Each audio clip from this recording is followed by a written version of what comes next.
क्या भारतीयों की जान की कीमत पहले अमेरिका नहीं लगा रहा था, अब रूस भी नहीं लगा रहा है। कि एक मिसाइल भारत के एक जहाज को हिट करती है। सी ओडेसा पोर्ट पर रूस के हमलों में 4 भारतीयों की जान चली गई है। 4 इंडियन क्रू मेंबर की मौत हुई है। खड़ी हो गई है। एक तरफ अमेरिका भारतीय सेलर्स को मार दे रहा है, अब रूस मार दे रहा है। और ऐसे में सवाल सबसे बड़ा यही कि भारतीयों की जान की कोई कीमत है भी या नहीं। यूक्रेन के ओडिशा पोर्ट के पास एक कार्गो शिप के ऊपर एक रशियन क्रूज मिसाइल गिरती है कि कोई भी दुश्मन के साथ अगर व्यापार कर रहा देश होगा तो हम उसको निशाना बनाएंगे। वास्तविक इंडियन क्रू मेंबर्स की मौत हो जाती है। एक और भारतीय जो क्रू मेंबर था पूरी तरह से घायल है। वाले लोगों में 44% भारतीय हैं। हमको घटना होती खबर अब निकल कर आ रही है। इंडिया ने प्रोटेस्ट जाहिर किया, लेकिन उस प्रोटेस्ट में शायद रशिया का नाम नहीं लिया कि भारत सरकार का जो आधिकारिक बयान आया उसमें रूस का नाम भी नहीं लिया गया कि हम भारतीय अब लाचार हो गए हैं या हम संख्या में इतने हो गए हैं कि हम कहीं भी गोला गिरे हम मर जाते हैं। इसमें 17 क्रू मेंबर थे, जिसमें 5 इंडियन थे।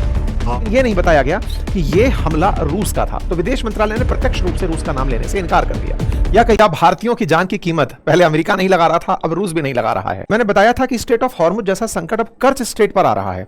सी ऑफ अजोव को ब्लैक सी से जोड़ने वाली स्ट्रेट, जिसके ऊपर अजोव सी को, जिसको पूरा रूस अपना मानता है, लेकिन उसका बॉर्डर यूक्रेन से साझा होता है। लेकिन रूस के जहां जहाज खड़े होते थे उनको यूक्रेन के द्वारा निशाना बनाया जाता रहा और बदले में रूस ने ओडेसा करके जो पोर्ट है यूक्रेन का, उसे निशाना बनाना शुरू किया। ये जो घटना घटी है, इसी घटना को आज के सेशन में हम जिक्र कर रहे हैं, क्योंकि उसी ओडेसा पोर्ट पर रूस के हमलों में 4 भारतीयों की जान चली गई है। हेडलाइन यही है कि 4 भारतीयों की जान चली गई है। अब ये जहाज किसके झंडे का था, किस कंपनी के तहत था, सब हटा दो, क्योंकि नेविगेशन में पहले जब अमेरिका ने भारत के 2 नाविकों को मारा था उस समय भी बड़ी सुर्खी बनी थी कि भाई अमेरिका ने ऐसा क्यों कर दिया। आज भी वहीं की वहीं स्थितियां वापस आकर खड़ी हो गई हैं। एक तरफ अमेरिका भारतीय सेलर्स को मार दे रहा है, अब रूस मार दे रहा है। और ऐसे में सवाल सबसे बड़ा यही कि भारतीयों की जान की कोई कीमत है भी या नहीं। आपको जानकर आश्चर्य होगा कि जब से ये जंग शुरू हुई है, विशेष रूप से मार्च से लेकर जुलाई 14 के बीच में स्ट्रेट ऑफ हॉर्मुज में मरने वाले लोगों में 44% भारतीय हैं। जो सेलर्स यहां पर जिनको मौत हुई उनमें से 44% भारतीयों की मौत हुई। 16 में से 7 भारतीय सेलर्स मारे गए। हालांकि प्रधानमंत्री के द्वारा इस विषय को जब ट्रंप के सामने उठाया गया तो ट्रंप ने कोई ऐसा आश्वासन नहीं दिया था।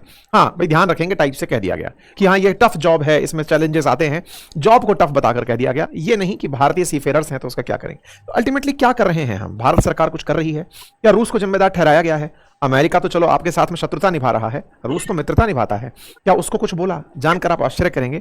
रूस का बयान, रूस ने कहा है कि कोई भी दुश्मन के साथ अगर व्यापार कर रहा देश होगा और हमें लगा कि वो आर्म एंड एम्यूनिशन ले जाकर के बेच रहा है तो हम उसको निशाना बनाएंगे। वास्तविकता इस जहाज के ऊपर अभी तक कहीं किसी को यह नहीं पता है कि इसने किसी प्रकार से असलाहा बेचा था या असलाहा ट्रैवल किया था, लेकिन हालात आपके सामने हैं। लगभग 20 लोगों की यात्रा इस जहाज पर हो रही थी, उनमें से 4 भारतीयों की मौत हुई है। लगभग 10 लोग सुरक्षित बचा लिए गए हैं। तो चलिए इस घटना का जिक्र करते हैं, समझते हुए कि अमेरिका हो या रशिया, हर जगह भारतीयों को ही बनाया जा रहा है निशाना। और ऐसे में भारतीयों का निशाना और उनके परिवारजनों का जो दर्द है वो समस्त भारतीयों को एक एहसास तो जरूर करा रहा है कि हम भारतीय अब लाचार हो गए हैं या हम संख्या में इतने हो गए हैं कि हम कहीं भी गोला गिरे हम मर जाते हैं। हमारे देश के अंदर हमारी कीमत और दुनिया के भीतर हमारी कीमत अपने आप में एक बड़ा सवाल बन गया है। भारत सरकार के द्वारा क्या कहा गया? भारत सरकार के द्वारा क्या वाकई में यह कहा गया कि हम इन देशों को जिम्मेदार ठहराएंगे? तो आंसर यह है कि भारत सरकार का जो आधिकारिक बयान आया उसमें रूस का नाम भी नहीं लिया गया। ये अपने आप में बड़ी आयरनी है। लेकिन बाद में पता चलता है कि भारत सरकार ने समन किया है जो चार्ज्ड अफेयर यहां पर हैं। क्या कुछ घटा, सारी बातें मैं आपको डिटेल में एक एक करके बताऊंगा, क्योंकि ये चर्चा अब बहुत बड़ी चर्चा बनती जा रही है। यूक्रेन के ओडिशा पोर्ट से कार्गो जहाज जिसका नाम था एमवी गोल्डन लियो, वो रविवार को रवाना होता है और उस पर 4 भारतीयों की मौत हो जाती है। कहा गया कि इसमें से 17 लोगों में से 8 क्रू मेंबर को सुरक्षित बचा लिया गया था। ये वो तस्वीरें हैं जिसके ऊपर हमले के, जहाज पर हुए हमले की तस्वीरें जो आपके सामने वीडियो के माध्यम से दिख रही हैं। काला उठता धुआं बता रहा है कि इस जहाज पर भीषण हमला हुआ है। जानकारी के अनुसार इस पर 3 मिसाइलें दागी गई। मिसाइलें रशिया के द्वारा दागी गई थी। सवाल है ये एमवी गोल्डन लियो कहां है, क्या है? तो जानकारी के अनुसार 19 जुलाई को ये एमवी गोल्डन लियो नाम का जो जहाज है ये ओडेसा नामक पोर्ट से रवाना हुआ था और निकलते ही इसके ऊपर मिसाइल हमला हो गया। इस पर 3 KH-59 KH-69 क्रूज मिसाइलें दागी गई थी। ये यूक्रेनी नौसेना का कहना है, जिसके चलते जहाज का जो स्टार बोर्ड साइड है उसके ऊपर भीषण आग लग गई और उसके चलते जो निहत्थे नागरिक थे उनकी मौत हो गई। कहां की घटना है इसे ऐसे देख लीजिए। ये रही सी ऑफ अजोव, यहां पर कर्च स्ट्रेट, ये ब्लैक सी। यूक्रेन के द्वारा इधर खड़े हुए जहाजों को निशाना बनाया जा रहा है, तो रशिया के द्वारा ओडेसा पोर्ट को निशाना बनाया जा रहा है। ओडेसा पोर्ट से पूरी दुनिया का लगभग 6% गेहूं और 11% मक्का ट्रैवल होता है। मतलब असल में यूक्रेन बाकी तरफ से तो पूरी तरह लैंडलॉक सा ही हो रखा है, उधर तो जहाज के लिए निकलने की जगह ही नहीं है। इनको बस इतनी सी जगह अब पोर्ट की मिली हुई है समुद्र की तरफ से निकलने के लिए। यहां से ये दुनिया भर को अनाज सप्लाई करते हैं। यूक्रेन को अनाज का कटोरा कहते हैं दुनिया के लिए, क्योंकि यहां पर जिस तरह की जो मिट्टी पाई जाती है उस पर गेहूं की पैदावार बहुत अच्छी होती है। तो ये यहां से अनाज की पैदावार को जो उसको बेचते हैं, ऐसे रशिया भी बड़ी मात्रा में गेहूं की सप्लाई करता है। तो एक तरह से समझिए कि अनाज के कटोरे पर हमला हो गया। इसके मायने समझिए कि यह आने वाले समय में यहां से ट्रांसपोर्टेशन और होने में हिचकेगा, यानी कि दुनिया में अनाज का संकट भी इसकी वजह से आने वाले समय में हो सकता है कि उत्पन्न हो। ठीक है साहब, मुंबई से जुड़ा हुआ यह जहाज था। जानकारी निकल कर आती है कि यह एमवी गोल्डन लियो नाम का जो जहाज है, इसकी स्वामित्व कोई ओशन ग्रेस शिपिंग कंपनी है वो करती है, लेकिन इसका प्रबंधन कोई फ्रेंच शिपिंग कंपनी है वो करती है, और उसका रजिस्ट्रेशन टर्की में बताया जाता है। तो ऐसे में इसके ऊपर झंडा लगा हुआ है गिनी और बिसाऊ का, तो इस तरह से ये सबका मिक्सचर हो गया। कुल मिलाकर के भारतीय नाविक थे, इतने पर ही आप काम चलाइए। ये ऑल इंडिया सी फेयरर्स यूनियन की तरफ से जानकारी दी गई कि कौन कौन किस तरह से कहां पर, मतलब इस जहाज की क्या डिटेल्स हैं, ये यहां पर डली। पता चला कि गुनिया बिसाऊ का इसके ऊपर फ्लैग लगा हुआ है। टर्किश ओन्ड, जो रिपोर्ट से पता चल रहा है, उसके पास इस कंपनी का ऑनरशिप था।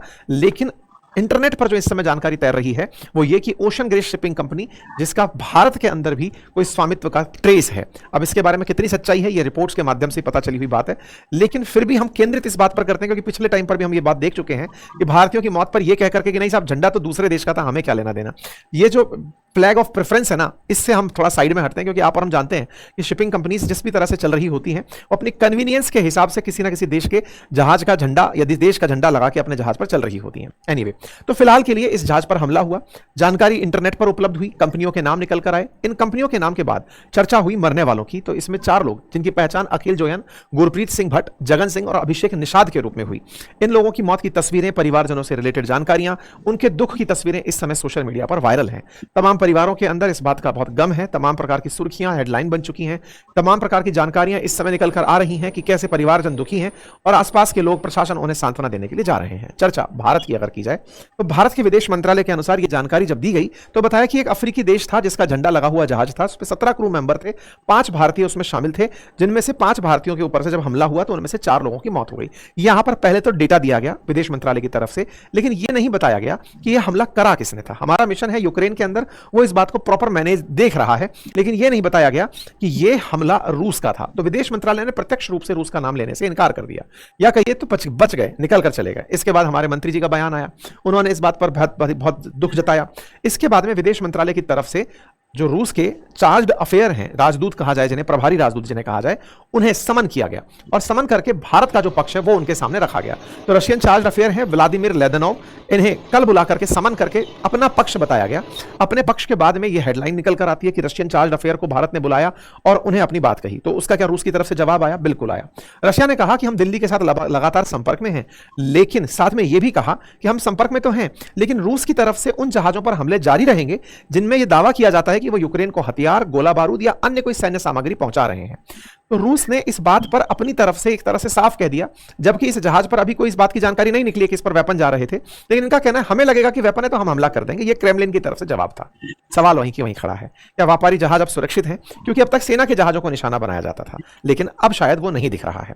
मैंने इसीलिए आपको सी ऑफ अजोव के मामले को हॉर्मुज जैसा घमासान कहकर एक टाइटल में डिस्कस किया था और कहा था कि सी ऑफ अजोव पर अब असल में रशिया और यूक्रेन लड़ रहे हैं, जिसके चलते ब्लैक सी से होकर के निकलने वाला जो अनाज है उस पर संकट होगा, और उसका निशाना आपने ओडिशा के अंदर बनते हुए जहाज को देख लिया है। भविष्य में क्या हो सकता है? देखिए, एक तरफ स्टेट ऑफ हॉर्मुज, दूसरी तरफ स्टेट ऑफ मलक, ये बाबे मंडल जिसके थ्रू अभी हुतियों ने हमले किए हैं, और अब कर्च स्ट्रेट। तो एक तरफ तेल का संकट और एक तरफ खाद्यान्न का संकट। तो आने वाले समय में दुनिया के अंदर वैश्विक रूप से महंगाई बढ़ सकती है, क्योंकि अल्टीमेटली तेल महंगा, अनाज महंगा, सब तरह की दिक्कतें दुनिया के अंदर आ सकती हैं। अनाज आपूर्ति पर दबाव पड़ सकता है, लेकिन सवाल वहीं की वहीं खड़ा है, हम क्या कर रहे हैं? हमसे मतलब हम भारतीयों का क्या स्टैंड है? हम भारतीय क्या कर रहे हैं? भारत सरकार अपने लोगों के लिए क्या कर रही है? तो पहला जवाब तो ये निकल कर आया कि भारत सरकार ने अपनी तरफ से जो सीफेयरर्स इस तरफ से हॉर्मुज से होकर निकलते हैं, उनसे कहा कि भैया इधर से जहाज मत जाओ, मतलब जिधर पे हमले हो रहे हैं उस रास्ते को छोड़ दो, बदल दो। हम आपकी सुरक्षा तो खैर नहीं कह पाएंगे, क्योंकि उन दुनिया के देशों को लगता है कि किसी में आतंकी जा रहे हैं, किसी में वेपन जा रहा है, हमने हमला कर दिया है। तो अब बेहतर है कि आप ही इन रास्तों से निकलना बंद कर दें। रशिया की एक मिसाइल भारत के एक जहाज को हिट करती है, यूक्रेन का एक पोर्ट है ओडिशा, वहां पर हिट करती है, और हिट करके 4 इंडियन क्रू मेंबर की मौत हो गई है। 4 इंडियन क्रू मेंबर की मौत हो गई है, कुछ घायल हुए हैं उसमें। और ये भारतीय शिप जो भी था भारतीय, उसके ऊपर काफी क्रू मेंबर्स थे। उन 4 लोगों की वहां पर मौत हुई है। यूक्रेन के ओडिशा पोर्ट के पास एक कार्गो शिप के ऊपर एक रशियन क्रूज मिसाइल गिरती है, उसमें 4 इंडियन क्रू मेंबर्स की मौत हो जाती है। एक और भारतीय जो क्रू मेंबर था बुरी तरह से घायल है। ये कल शाम को घटना होती, खबर अब निकल कर आ रही है। इंडिया ने प्रोटेस्ट जाहिर किया, लेकिन उस प्रोटेस्ट में शायद रशिया का नाम नहीं लिया है। एमवी गोल्डन लियो नाम का शिप था जो ओडिशा पोर्ट से रवाना हो रहा था। इसमें अनाज लदा हुआ था और झंडा इसके ऊपर गिनी बिसाऊ का था। टोटल इसमें 17 क्रू मेंबर थे जिसमें 5 इंडियन थे। इनकी जो क्रूज मिसाइल रशिया ने दागी वो सीधे जहाज के एक हिस्से से टकराई, आग लगी। इस मिसाइल हमले में कुल 10 लोगों की मौत हो गई है। 4 इंडियन क्रू हैं, एक इंडियन क्रू बहुत बुरी तरह से घायल है, उसकी कंडीशन बहुत सीरियस है। और इंडिया की फॉरेन मिनिस्ट्री ने इस हमले की भी काफी निंदा की है और डेप्लोरेबल बताया है कि निर्दोष जो क्रू मेंबर्स हैं उनको निशाना नहीं बनाया जाना चाहिए। फ्रीडम ऑफ नेविगेशन का ये उल्लंघन है। एक्चुअली ब्लैक सी के एरिया में यूक्रेन के पास जो सिविलियन शिप्स हैं उस पर बढ़ते हुए हमले और खास तौर से रशियन हमलों ने चिंता बढ़ाई है। और शिप्स के ऊपर नॉर्मली इंडियन क्रू काफी मिलते हैं एक्चुअली। और अब भारत सरकार इंटरनेशनल संगठन और यूक्रेन के साथ मिलकर जो इंडियन क्रू की डेथ हुई है उनको जल्दी से वापस लाना चाहते हैं। ये बड़ा दुखद है कि रशियन मिसाइल से शिप के ऊपर हमारे 4 क्रू मेंबर की मौत हो गई है और साथ में एक इंडियन क्रू मेंबर बुरी तरह से घायल है। इसमें 5 और क्रू मेंबर थे 17 में से जिनकी मौत हो गई है। ये मुझे लगता है कि काफी दुखद है। मैं कम से कम इसके लिए तो मैं रशिया के मिसाइल अटैक को ही कंडेम करना चाहूंगा कि आप जो भी करेंगे कम से कम जो कार्गो शिप्स हैं उसके ऊपर, वहां तो कोई बंदिश नहीं थी, वहां कोई ब्लॉकेड भी नहीं था और ऐसी कोई बात नहीं थी, वहां से वो निकलने की कोशिश कर रहा था, लेकिन वहां पर हमला करना एक किस्म से एक हीनस क्राइम है। जी, तो ये थी आज की वीडियो। अगर वीडियो पसंद आई हो तो वीडियो को लाइक करें। अगर आप इंडियन रिएक्शन देखना पसंद करते हैं तो हमारे चैनल को सब्सक्राइब करें। मिलता है नेक्स्ट वीडियो में, तब तक के लिए अल्लाह हाफिज। पाकिस्तान जिंदाबाद।